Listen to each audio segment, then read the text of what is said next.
무더운 날씨가 계속되고 있습니다. 이런 날씨에는 굉장히 쉽게 지치고 무기력해지기가 쉬운 것 같습니다. 무기력이라는 단어를 국어사전에서 찾아보니까 의욕이나 활력이 없음 이렇게 국어사전에 정의하고 있더라고요. 무기력이란 내가 해야 한다는 것을 알고 있고 하고 싶은 마음도 있는데도 불구하고 의욕이나 할 힘이 없는 것을 이야기합니다. 여러분, 육체의 무기력이 있지 않습니까? 날씨가 너무 힘들 때 무기력해지는 우리의 모습들을 보는데, 여러분, 육체의 무기력도 힘들지만 사실 우리에게 더 큰 문제는 무엇이냐면 그리스도인에게 진짜 문제는 바로 영적인 무기력이 있습니다. 오늘 우리 학개서 말씀을 봤는데 이 학개서는 배경이 바벨론의 포로로 있다가 1차로 예루살렘으로 돌아온 사람들의 이야기입니다. 그럼 50년이 넘게 바벨론의 땅에 살고 있다가 이 이전의 땅 예루살렘으로 돌아온 사람들 굉장히 쉬운 것이 아니었습니다. 왜냐하면 50년 정도 살면 거의 생활 기반이 터전이 그곳에 자리를 잡게 되지 않습니까?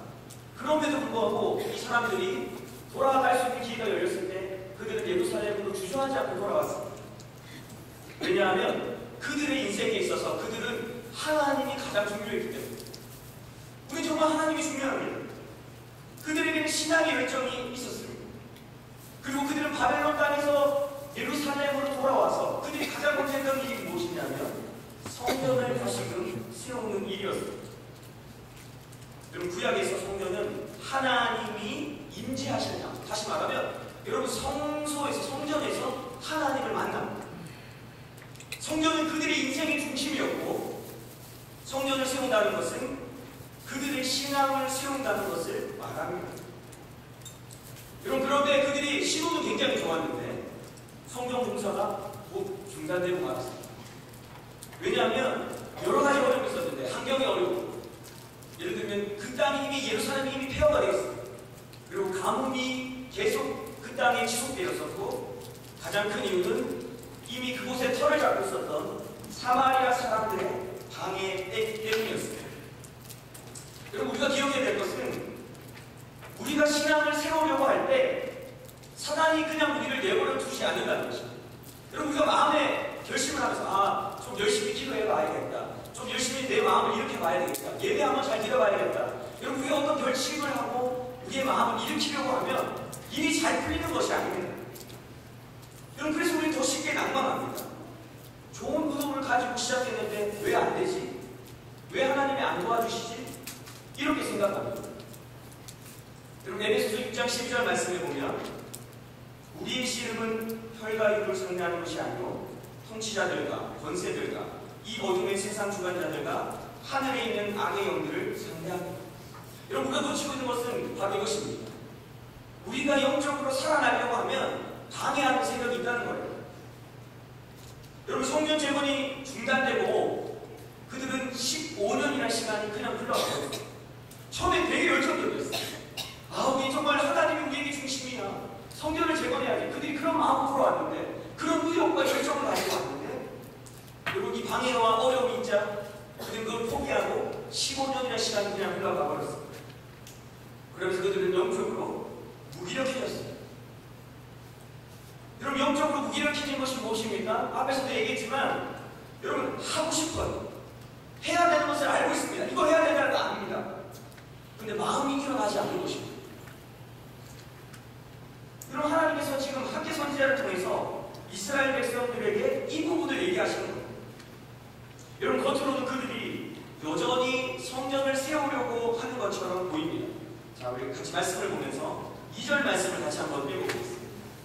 같이 읽어보겠습니다. 2절 말씀 읽겠습니다. 시작. 만군의 여호와가 이같이 말하였노라. 이 백성이 말하기를 여호와의 전을 건축할 시기가 이르지 아니하였다 하느니라. 여러분, 그들이 무슨 말을 하냐면 아직 때가 이르지 않았다라는 것입니다. 여러분, 이 말은 무슨 말입니까? 안 한다는 것입니까? 여러분, 안 하겠다는 말입니까? 아니죠. 여러분, 하겠다는 겁니다. 지금 우리가 안 하려고 하는 것이 아니다. 그런데 아직 때가 안 되었다는 것입니다. 때가 되면 할 거야. 나중에 할 거야. 성전 재건 해야지. 신앙 세워야지. 근데 지금 때가 아니에요. 그렇게 그들이 얘기하고 있는 것입니다.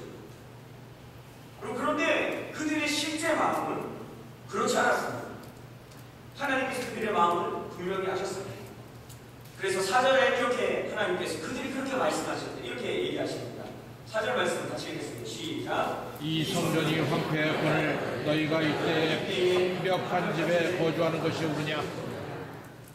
여러분, 하나님이 말씀하신 것인데 성전이 황무하려고 황폐했는데 완벽한 집에 거하는 것이 가냐? 여러분, 완벽한 집은 무슨 집을 말하냐면 완벽한 집, 완벽하게 집을 지은 집을 얘기합니다. 대충 지은 집이 아닙니다. 그냥 시간 남아서 지은 집이 아니라 집중해서 신경을 써서 지은 집을 얘기합니다. 여러분, 그들이 이렇게 말해봤습니다. 지금 너무 바쁩니다. 지금 환경이 너무 좋지 않습니다. 지금 너무너무 힘듭니다. 그래서 성전을 세울 힘이 없습니다. 지금 세상이 얼마나 바쁜지 모르십니까? 너무너무 힘든 시기입니다. 물론 나에게 신앙이 중요합니다. 하나님이 중요합니다. 그런데 하나님을 붙잡고 신앙을 붙잡을 만한 여유와 시간이 저희는 없습니다. 라고 지금 말하고 있습니다. 그런데 하나님이 그들에게 너희가 그럼에도 불구하고 완벽한 집에 거하는 것이 나았냐? 다시 말하면 너희는 그렇게 말하고 있지만 너희의 만족을 채우는 데에는 너희는 완벽해. 너희의 욕심, 너희가 가지고 있는 그 욕망, 그것을 채우는 데 있어서는 너희가 완벽하게 지체하지 않는다. 라고 지금 하나님이 학계 선지자를 통해서 말씀하십니다. 마음의 신앙이 중요하다는 걸 다 알고 있어요. 아마 교회 다니는 사람 중에서 모르는 사람이 없습니다. 중요해요. 그런데 나는 살아가다 보니 이게 더 좋다는 거예요. 왜 이렇게 힘들게 살아야 되는지. 힘들게 성전을 재건할 이유가 무엇이 있느냐? 언젠가는 괜찮아지겠지. 여러분, 이렇게 자신의 집을 점점 완벽하게 단단하게 세워져 간 것입니다. 여러분, 하나님이 그들의 마음을 알고 계셨어요. 아직 때가 안 돼서 하고 싶은데 때가 안 됐어요. 저도 그걸 원해요. 그런데 하나님은 그들의 마음의 중심을 알고 계셨어요. 그들의 영적 상태를 지적하신 것입니다. 여러분, 물고기는 물 안에 있을 때 살아있다고 말합니다. 물 밖에 있는 고기는 여러분 굉장히 팔딱거립니다. 물고기를 물 안에서 바깥으로 끄집어내면요, 막 팔딱팔딱 뛰어요. 엄청나게 활력이 있지 않습니까? 엄청나게 뭔가 움직이고 있지 않습니까? 그런데 죽은 거나 다름없습니다. 살아있다고 말하지 않습니다. 여러분, 하나님을 향한 목마름, 영적인 갈증이 사라지고 있을 때 여러분, 그리스도인은 겉으로는 살아있는 것처럼 보이지만 영적으로는 죽어있는 것이나 다름이 없습니다. 여러분, 하나님이 예수님께서 우리 인생의 8가지 복을 얘기하시죠. 예수님이 첫 번째 복을, 이 8복을 얘기하시는데 첫 번째 복이 무슨 복이었습니까? 심령이 가난한 자는 복이 있나니 천국이 저희 것입니다. 여러분, 첫 번째 이 복의 첫 번째가 무엇이냐면, 복의 시작이 뭐냐면 심령이 가난한 것입니다. 여러분, 왜 심령이 가난한 것이 복이 될까요? 마음이 가난한 사람에게만 목마름이 있기 때문입니다. 여러분, 우리가 마음이 가난하지 않으면 우리 안에 갈증이 없습니다. 목마름이 없습니다. 그래서 이것이 천국 안으로 들어가는, 하나님 나라 안으로 들어가는 입구와 같은, 여러분, 그 복의 시작점이 무엇이냐면 우리의 심령이 가난해지는 것입니다. 여러분, 여기서 갈증이 일어나기 때문에. 그럼 갈증이 없는 삶은 불행입니다. 영적 무기력을 경험하는 사람은 하나님을 찾아야 된다는 것도 알고 있고 기도해야 된다는 것도 알고 있지만 마음의 소원이 일어나지 않습니다. 의욕이 일어나지 않는 것입니다. 그리고 기대감이 사라집니다. 이거 한다고 뭔 변화가 있을까? 오히려 성전을 세우려고 하는 사람들을 향해서 냉소적이 되기까지 합니다. 예수님께서 예루살렘으로 올라가셨을 때 38년 된 병자가 있었습니다. 여러분, 이 38년 된 병자를 예수님께서 만나셔서 그에게 물으십니다. 내가 낫고자 하느냐? 여러분, 병원에 가셔서 아픈 사람한테 당신 아프신데 낫고 싶습니까? 라고 물으시면 절대 안 됩니다. 그러면 큰일 납니다. 왜요? 여러분, 아픈 사람은 다 낫고 싶어요. 아픈 사람 보고 낫고 싶냐고 물으면 절대 안 돼요. 여러분, 올림픽에 나가는 선수 보고 당신 이기고 싶습니까? 여러분, 그 사람들이 이기고 싶죠. 이기고 싶으니까 지옥 훈련을 마다하지 않는 것입니다.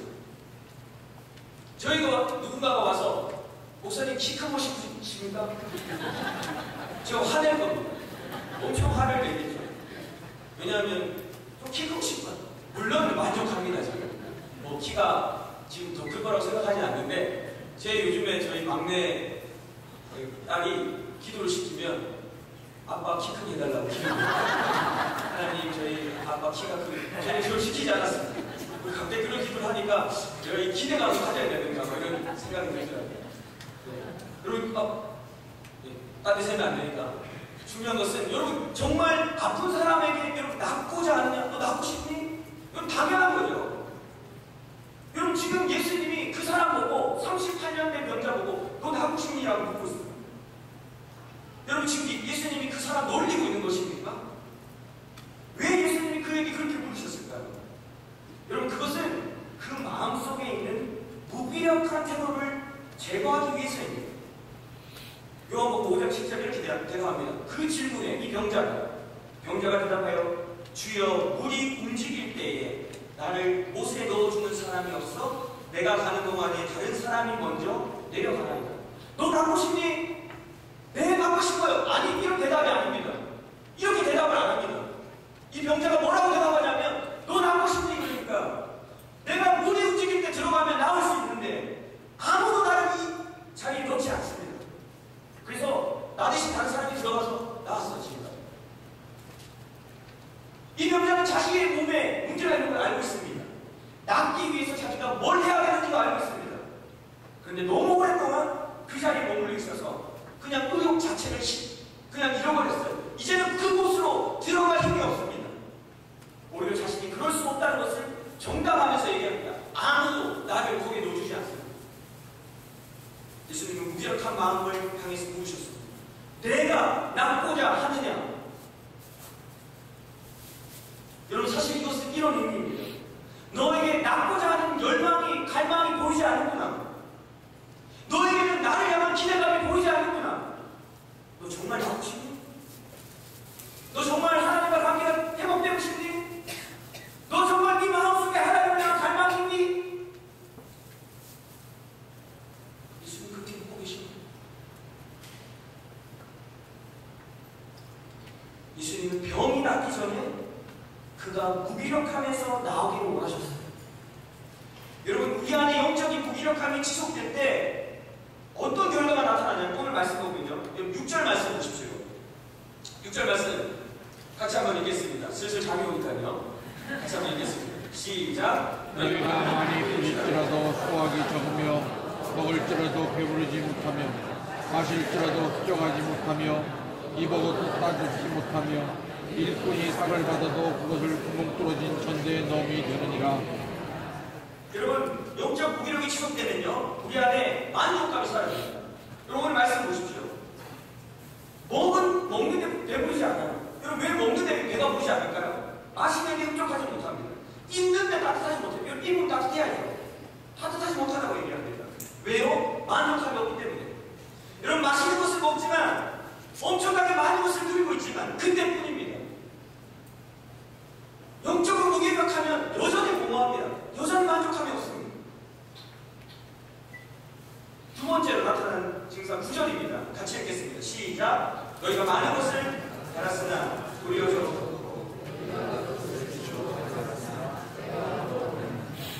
나 만군의 여호와가 말한다. 됐습니다. 네, 여기까지. 네. 알았습니다. 감사합니다. 여러분, 두 번째 나타나는 증상은 뭐냐면, 뭔가 열심히 하는데 열매가, 지나고 나서 보니까 열매가 없어요. 여러분, 열심히 했는데 열매가 나타나지 않습니다. 여러분, 열심히 해야죠. 그런데 여러분, 그게 다가 아닙니다.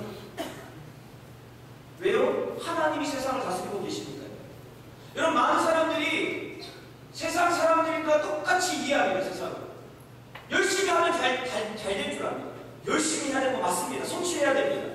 그런데 여러분 한 가지 놓치고 있는 것은 우리 인생의 무한대 알파인 하나님을 계산하는 것을 자주 빼버린다.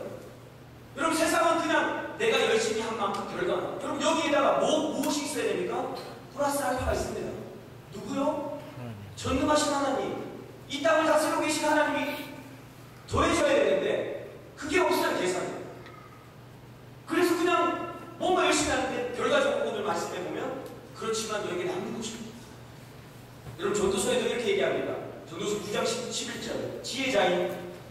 그가 말하기를 내가 다시 해안에서 보니 많은 경주자들이라고 선책하는 것이 아니며 용사들이라고 전쟁에 승리하는 것이 아니며 지혜자들이라고 음식물을 얻는 것이 아니며 명철자들이라고 재물을 얻는 것도 아니며 지식인들이라고 은총을 입는 것이 아니니. 여러분, 세상 원리로 따지면 지혜자가 얻어야 됩니다. 경주자가 아는 사람이 도착 1등 해야 됩니다. 근데 여러분, 인생이 그렇게만 돌아가는 것이 아니에요. 그렇다면 영적 무기력에서 나오기 위해서 우리가 어떻게 해야 됩니까? 그럼 이것을 기억합시다. 첫 번째는요, 5절 7절 말씀인데 5절 7절 보면 반복해서 똑같은 말씀하십니다. 5절에 보면 그러므로 이제 만군의 여호와가 이같이 말하노니 너희는 너희 행위를 살필지니라. 7절에 만군의 여호와가 말하노니 너희는 자기 행위를 살필지니라. 여러분, 이 말은 뭐냐면 너희 행위를 살펴야 되는데 이게 무슨 말이냐면 순서가 바뀌었다는 것입니다. 너희의 행위의 순서가 바뀌었다. 여러분, 우리가 영적인 무기력을 나오기 위해서 중요한 것은 무엇이냐면 우리가 우선순위를 바로 잡아야 된다는 거예요. 여러분, 신앙의 원리에서 우선순위는 굉장히 중요한 원리입니다. 여러분, 이사 갈 때 이사 가보셨죠? 이사 갈 때 여러분 모든 집을 다 옮겨야 됩니다. 이사 갈 때 놔두고 가는 집이 있으면 안 됩니다. 근데 여러분, 이사 갈 때 옮길 때, 집을 옮길 때요, 여러분 무엇부터 옮겨야 됩니까? 내가 굉장히 아끼는 각종 폐물과 노트북, 너무 내가 사랑하는 노트북, 그리고 뭐 스탠드, 그리고 아끼는 그릇, 이런 거 여러분 제일 먼저 옮겨야 되지 않습니까? 여러분, 아닙니다. 여러분, 그런 것부터 옮기면 안 돼요. 여러분, 이사 갈 때 제일 먼저 냉장고, 책상, 찬장,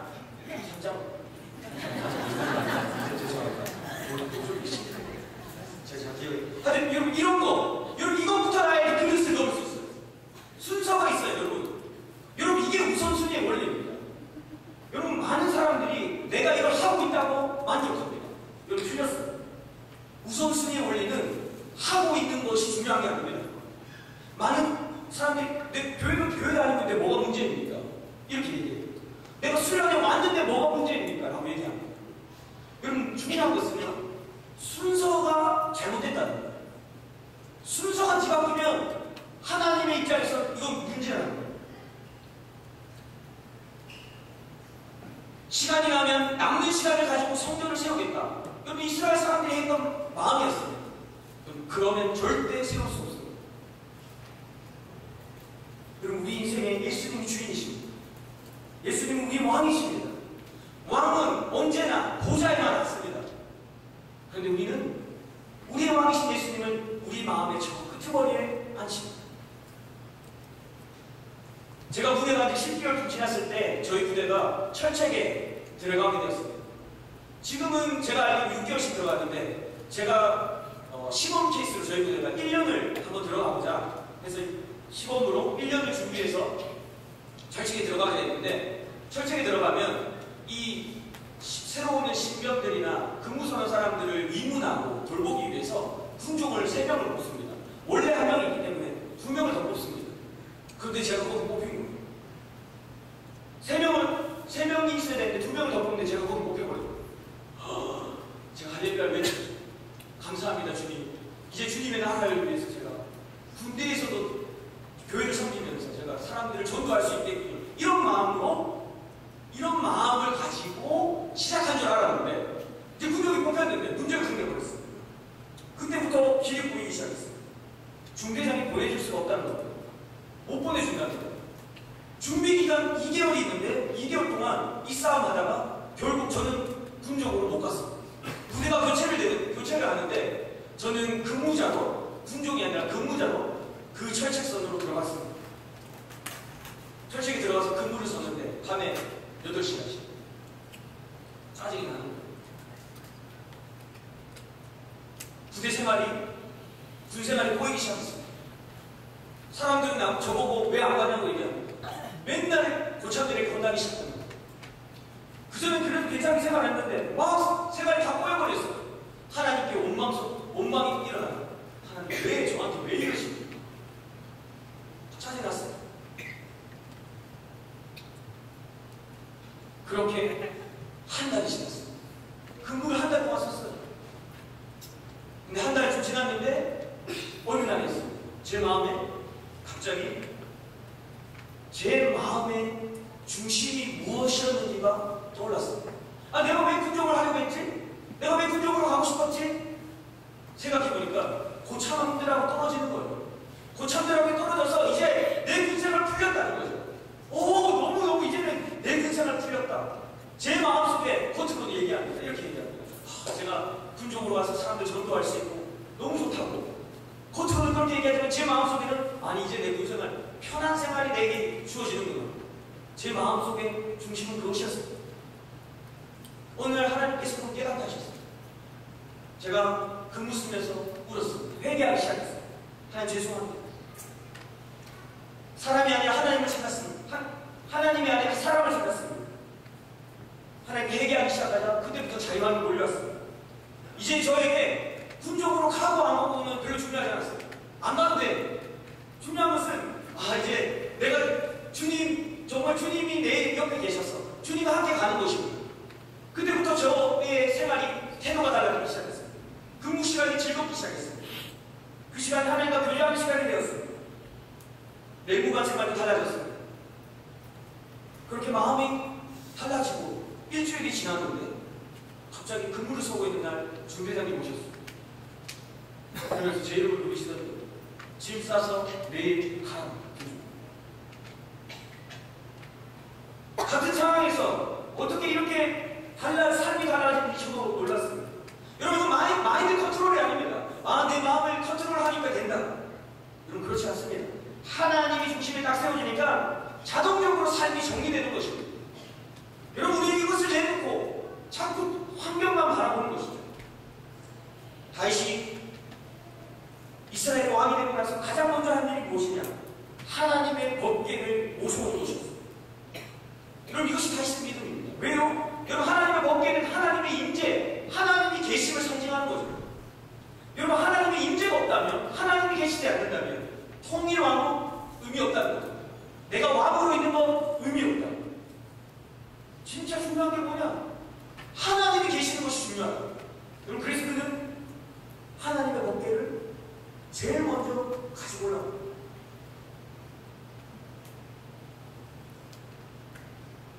여러분, 이것이 뒤집혀졌을 때 우리의 삶의 문제가 일어나는 것이죠. 여러분, 중요한 것은 우리의 삶의 우선순위를 바로잡는 것입니다. 두 번째는, 그렇다면 어떻게 여러분 우선순위를 바로잡고도 뭔가 하려고 하는 게 굉장히 쉽지 않습니다. 어렵습니다. 여러분, 오늘 성경은 이렇게 얘기하고 있습니다. 두 번째로 8절 말씀 같이 한번 읽겠습니다. 같이 읽죠. 시작. 너희는 산에 올라가서 나무를 가져다가 성전을 건축하라. 그리하면 내가 그것으로 말미암아 기뻐하고 또 영광을 얻으리라. 여호와가 말하였느니라. 아멘. 네. 그럼 두 번째는 작은 것부터 시작하라입니다. 여러분, 여기 보면 산에 올라가서 나무를 가져다가 성전을 건축하라고 얘기합니다. 여러분, 여기의 산은 바로 가까이 있는 산을 얘기해요. 여러분, 무슨 말이냐면 그냥 네 옆에 있는 산에 올라가서 네 주변에 있는 뒷산에 올라가서 나무를 가져다가 성전을 지으라는 말입니다. 여러분, 이스라엘 백성들이 이전에 봤던 성전은 솔로몬 성전입니다. 여러분, 이 솔로몬 성전은요, 레바논의 백향목으로 어마어마한 최고급 재료를 가지고 지은 성전입니다. 여러분, 그들이 그걸 봤습니다. 그걸 지어야 된다고 생각했어요. 근데 하나님이 얘기하십니다. 아니, 그거 아니야. 그렇게 할 필요 없어. 그냥 이 주변에 있는 나무를 가져다가 성전을 지어. 쉽게 구할 수 있는 나무를 가져다가 성전을 건축하라고 얘기하십니다. 그러면 내가 영광을 받겠다고 말씀하십니다. 여러분, 우리가 신앙의 오해는 무엇이냐면요, 뭔가 대단한 일을 해야지 은혜가 부어질 거라고 생각합니다. 엄청난 순종을 해야지 하나님의 은혜가 부어질 거라고 생각합니다. 여러분, 그렇지 않습니다. 중요한 것은요, 순종하는 것이죠. 작은 순종을 하는 것입니다. 작은 시도를 하는 것입니다. 여러분, 하나님도 우리가 갑자기 엄청난 순종을 할 수 없다는 것을 알고 계십니다. 그래서 대단한 일이 아니라도 네가 있는 자리에서 할 수 있는 시도를 순종하라고 말씀하십니다. 우리가 하나님을 갈망하는 마음으로 이 시도를 한다면 하나님이 거기서부터 영광을 받으시고 놀라운 일을 시작하시는 것이죠. 여러분, 작은 시도를 하는 게 왜 중요할까요? 그냥 그냥 시도 안 해도 하나님이 도와주시면 안 됩니까? 왜 시도를 해야 됩니까? 왜 작은 순종을 해야 됩니까? 여러분, 이 작은 순종은 내가 진짜 무기력하면서 나오고 싶다는 내 마음을 보여주는 것이기 때문에 하나님, 정말 저는 하나님 필요해요. 여러분, 말로 보여주는 게 아닙니다. 너 진짜 하나님 필요해? 네, 진짜 필요해. 여러분, 이 마음이 진짜라는 것은 작은 시도를 통해서 드러나는 것입니다. 상사가 아래 직원에게 어떤 일을 부탁했습니다. 너 이거 좀 해줘. 며칠이 지나면 직원이 보고합니다. 제가 이거 하려고 했는데요. 일이 너무 상황이 이래서 잘 안 됐습니다. 안 될 것 같습니다. 그래? 알았어. 지나갔는데 알고 보니까 이 사람이 그 일을 시도조차 하지 않은 것입니다. 여러분, 그러면 무슨 문제가 일어납니까? 무엇이 문제입니까? 여러분, 시도조차 하지 않은 것은요, 결국 마음의 문제가 되어버리는 것입니다. 여러분, 했는데 안 되는 것은 능력의 문제일 수 있습니다. 근데 여러분, 시도조차 하지 않으면 마음의 문제가 되는 것입니다. 여러분, 달란트 비유에서도 한 달란트 받은 종이 땅에 묻어두고 주인이 왔을 때, 돌려주었을 때 주인이 그 종을 책망합니다. 너는 악하고 게으르다. 여러분, 이 사람이 돈도 안 되면 안 떼먹었는데 왜 나쁜 사람입니까? 무엇이 나쁜 것입니까? 여러분, 왜 나쁜 것입니까? 여러분, 그 사람, 그 종의 마음의 문제죠. 그 사람 할 마음이 없었던 거예요. 주인이 누가복음에 보면 가면서 이렇게 얘기합니다. 장사해라. 이 돈을 가지고 믿음의 장사를 하라고 얘기했는데 그는 주인을 신뢰하지 않았어요. 시도를 하지 않았어요. 땅에 묻어둔 것입니다. 그래서 주인이 와서 이 마음 바꿔.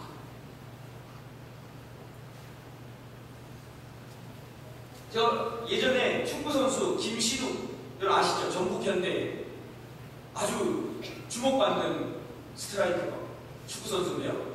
키가 197입니다. 키 얘기가 많이 나오는데 키가 197인데 여러분, 이 친구가 신학을 가지고 있어요. 이 친구가 간증하는 내용을 이전에 우리 청년들도 한번 같이 보았던 것 같은데, 여러분, 그 친구가 고등학교 2학년인가 3학년 때 저 진짜 하나님 만나고 싶습니다. 하나님 계신 하나님 만나고 싶습니다. 그래서 훈련 때문에 엄청나게 바쁜 시간임에도 불구하고 교회에서 하는 2박 3일의 수련회 때 시간을 내서 갑니다. 하나님, 저 꼭 하나님 만나야 됩니다. 이번에 꼭 은혜 받아야 됩니다. 첫째 날 저녁에 치트가 끝났는데 아무런 은혜를 받지 못해요.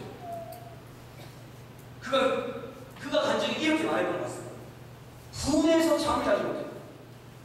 분해서 울었다. 내가 은혜를 받아야 되는데 못 받으니까 너무 분해가.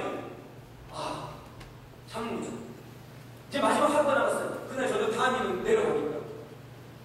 둘째 날 저녁 자기에게는 마지막 시간인 것 같았는데 그 시간에 진짜 은혜 받고 싶은 사람 앞으로 나와서 무릎 꿇으라고.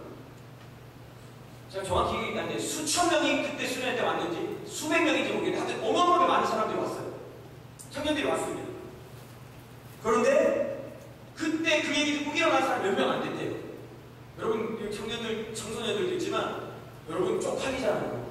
앞에 나가서 무릎 꿇는 거 쪽팔려요. 그런데 하나님을 향한 갈망이 그걸 일으키세요. 사람들이 시선을 뒤로하고 그가 나가서 무릎을 꿇었어요. 무릎을 꿇고 기도를 하자. 그때부터 회개가 터져 나왔다고 합니다. 1시간 가까이 이전부터 지금까지 자신의 삶이 막 지나가면서 회개하고 하나님 앞에 엎드려졌어요. 그래서 그가 고백했던 고백은 하나님, 이제 정말 하나님 당신을 위해 살겠습니다. 그럼 어떤 사람에게는요, 앞으로 나가는 것이 그가 할 수 있는 치료일 수 있습니다. 어떤 사람에게는 학교를 마치고 퇴근 시간을 모든 업무를 끝내고 돌아가고 피곤한 그 몸을 집으로 돌아오면서 교회에 들려 기도하는 것이 그가 할 수 있는 작은 시도일 수 있습니다. 이 식구들 좀 일찍 일어나서 시간을 내어서 큐티하는 것이 시도일 수 있습니다. 하나님 지금 우리에게 이렇게 말씀하십니다. 너희가 할 수 없다고 생각하지 말고 힘들다고 말하지 말고 너희가 할 수 있는 반응을 시작합니다. 그리고 그 위에 내가 기름을 붓고 긍휼을 베풀 것이며 거기서 목사님을 만들 것입니다.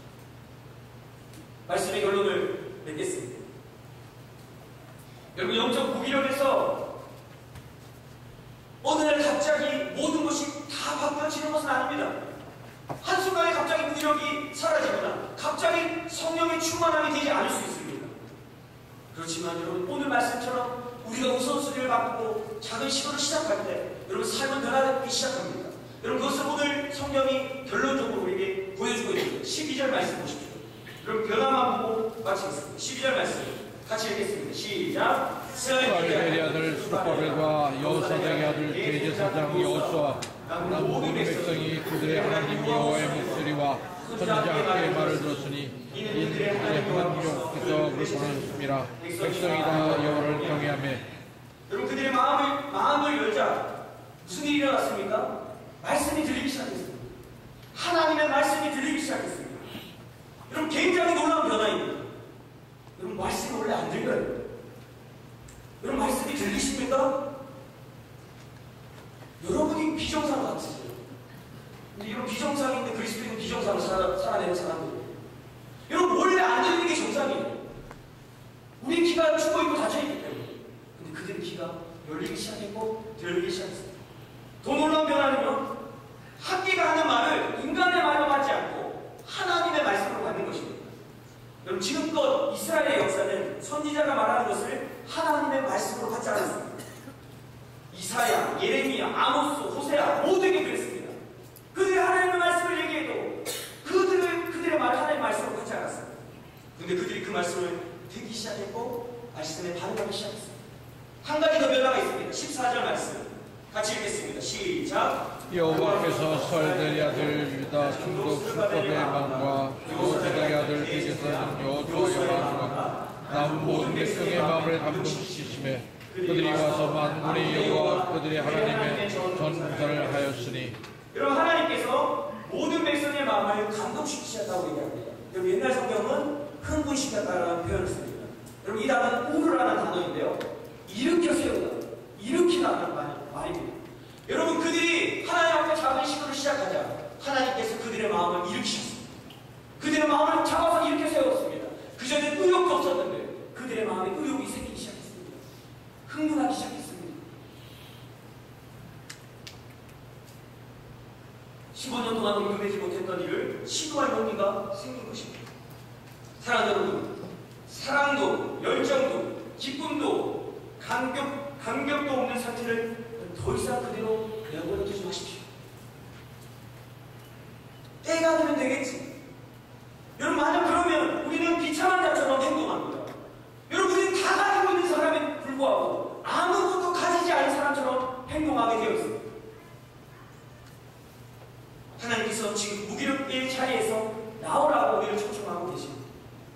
단 한 번의 예배를 드렸잖아요. 제대로 드리기로 결정하십시오. 단 한 번의 찬양을 드려도 전심으로 찬양하기로 결정하십시오. 결단하십시오. 단 하루를 살아도 하나님과 사랑을 누리며 살기로 결단하십시오. 이러한 마음과 결단이 하나님께서 역사하실 것입니다. 아멘. 아멘. 같이 한번 우리 말씀을 생각하면서 기도하겠습니다. 우리의 마음을 돌아보면서 기도합시다. 내 안에 영적인 무기력함들이 있다면 하나님 제거하여 주십시오. 제 안에 목마름과 하나님에 대한 갈망들을 일으켜 주십시오. 그래서 작은 시도를 한 용기를 주십시오. 말로만 주님이 중요한 것이 아니라 내 삶의 우선순위가 세워져서 하나님이 정말 주인된 삶 살게 해달라고 이 시간 같이 한번 마음을 다해서 기도하게 나갔으면 좋겠습니다. 기도하겠습니다. 하나님 아버지 감사합니다.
원합니다. 지금 주님이 우리 앞에 계시다면 우리에게 무슨 말씀을 하실 것인지를 하나님 우리가 우리의 마음을 들여다보면서 주님의 음성을 듣기를 원합니다. 하나님 우리가 도망치거나 피하거나 뒤로 물러서는 것이 아니라 하나님의 말씀 앞에서 하나님 우리의 마음을 수술대 위에 올려놓고 그 말씀으로 쪼개어서 하나님 우리가 계속해서 우리의 심정이 변화되기를 소원합니다.